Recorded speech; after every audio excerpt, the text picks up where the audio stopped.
The Republican presidential field for 2024 officially expanded this week with two different kinds of formal announcements. Monday, South Carolina Senator Tim Scott made a more traditional kickoff in his hometown of North Charleston, South Carolina.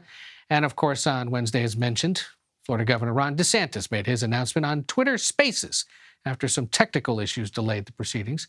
For more on a big week in the GOP, RNC Communications Director Danielle Alvarez joins us here in studio. Good to see you in person. Thanks so much for having me. Yeah. So like we said, Tim Scott earlier this week, Ron DeSantis now in, handful of others still thinking about it. Another big field. Is there any concern among party leaders about the fact that so many are in, so many more might get in, and there continues to be no clear sign besides former President Donald Trump of who really is dominating this race? You know, the field is expansive. I would say that I'd certainly anticipated this. I know conversations at the RNC, we anticipated a larger field. I probably would have lost the bet that some folks decided not to run who we maybe thought would have thrown their name in the ring. But I think it's wonderful because you can really debate and have a contest of ideas and let Republican voters and delegates decide who our eventual nominee will be. And so I think it's going to be a brutal process. I think it'll be, a very intense contest. But I think it's what the American people need so that they can choose the best opponent to face Joe Biden. After what happened last night on Twitter Spaces, should Republican candidates continue to trust Twitter as a platform where they think they can reach voters or communicate their views? You know, I listened to that live and I read a lot of the comments on Twitter afterwards. And the reality is that our conservative base appreciates that Twitter is providing this free speech platform.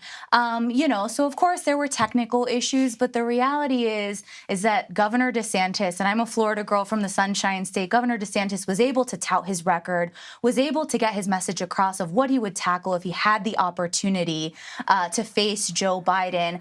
And really the contrast there was with Joe Biden's announcement. He had a 3-minute video where he couldn't tout a single success and he couldn't talk about what he had, his plans moving forward. Yeah. First debate between however many candidates we have at that point is in August.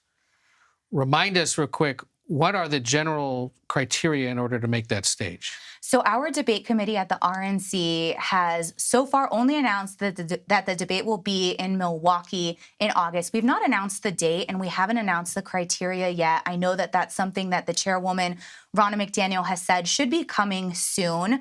I know that there will be a pledge to support the eventual nominee because we've got to be united to defeat Joe Biden once Republican voters and delegates decide on who our candidate is. We'll have some type of polling threshold and we'll have some type of small dollar donor threshold. If you make that threshold, then it will be, obviously your opportunity to make your case on the debate stage. The pledge to support whoever is the nominee might fly in the face of the views of the frontrunner, Donald Trump, who has not answered that question with an affirmative yes. Do you have assurances that he'll be there, given that he's the frontrunner? Our chairwoman has talked to each and every candidate and potential candidate that has indicated that they want to run or has thrown their name in the ring, and we're in communication with them. She's certainly spoken to the former president. His decision to join the debate stage will be a strategic one for his team to make and his campaign to make. I certainly hope he joins. I think that debate is really important. We're seeing the contrast with the DNC, who's not having debates, who's not going to test Joe Biden and put him on a debate stage, even though they have other candidates that are polling in double digits. So I think that debates are important. The RNC takes debates very seriously. I certainly hope that all of our candidates who meet the criteria join that debate stage to make their case. One final very important question about debates. When will CBS News be hosting one? I sure hope. I think it's really important that we reach all very wide variety of audiences. I think it's been mentioned before, we had 18 plus entities submit proposals to host a debate. So far, we've only announced the first debate in Milwaukee in August with Fox. Our second debate location in California at the Reagan Library has been announced, but we haven't announced a partner. We're going to take it one step at a time, but I hope we pick very diverse platforms so that we can take our message not just to our base, but to independent voters that we've got to turn our way in order to beat Joe Biden in November 24. So you're saying there's a chance?